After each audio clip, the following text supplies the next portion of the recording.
ভিডিওতে ভিউ নেই, আমি তো হতাশ, মনে চায় না আর ভিডিও ছাড়ি। তো আজকে আমি সিদ্ধান্ত নিলাম অল্প সময়ের একটা ভিডিও আপলোড করব, দেখি সবাই ভিডিওটি দেখে কিনা। আসসালামু আলাইকুম, welcome back to my another new blog. চলে আসলাম ছোট্ট একটা ব্লগ নিয়ে। সকাল সকাল আলবিকে স্কুল থেকে নিয়ে আসার সময় ওর মনটা অনেক খারাপ হয়ে গেল, কারণ আজকে ভেন্ডিং মেশিনের নেটে কাজ করছে না।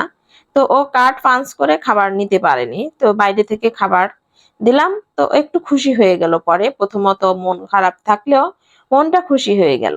তারপর বললাম তুমি আর কি খাবে? তারপর বলল আমি সমোসা কিনবো, পরোটা খাবো। তো আমি দোকান থেকে পরোটা নিয়ে আসলাম। আর এখানের পরোটাগুলো এত পরোটা বলতে কি এদের সবজিটা অনেক মজার। তো এখানে অনেকক্ষণ দাঁড়িয়ে থাকতে হয়। ছোট্ট একটা হোটেল যদিও, তারপরও লাইনে দাঁড়িয়ে থাকতে হয়, এত পরিমাণ মানুষের ভিড় থাকে। সকালে সবাই পরোটা নাস্তা করে এবং অনেকে বাসায় পার্সেল নিয়ে যায়, তার কারণে মানে কাকে রেখে কাকে দিবে। তো বেশ কিছুক্ষণ হোটেলের ভিতর আমি দাঁড়িয়ে থেকে তারপর আমি পরোটা নিয়ে আসলাম।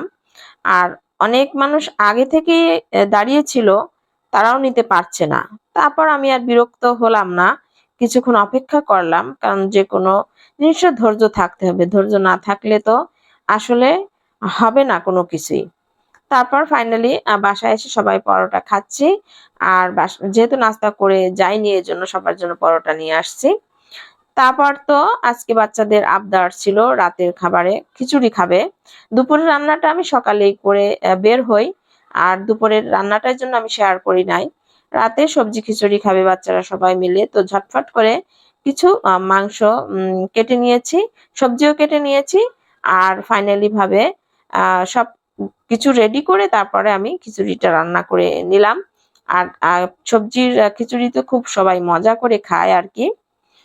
ভিডিওতে একদমই ভিউ নেই, আর ভিডিও অনেকেই দেখতে চায় না। অনেকে আছে আমার শুভাকাঙ্ক্ষী যারা ভিডিও দেখে কিন্তু কমেন্ট করে না, আর পিছনে গিয়ে সমালোচনা করে। আর এক পার্টি আছে 5 মিনিটের ভিডিও 1 সেকেন্ড দেখে বলে পুরো ভিডিওটি দেখে কমেন্ট করলাম। যাই হোক, যদি পুরো ভিডিও দেখে তো ভিউ কেন হবে না?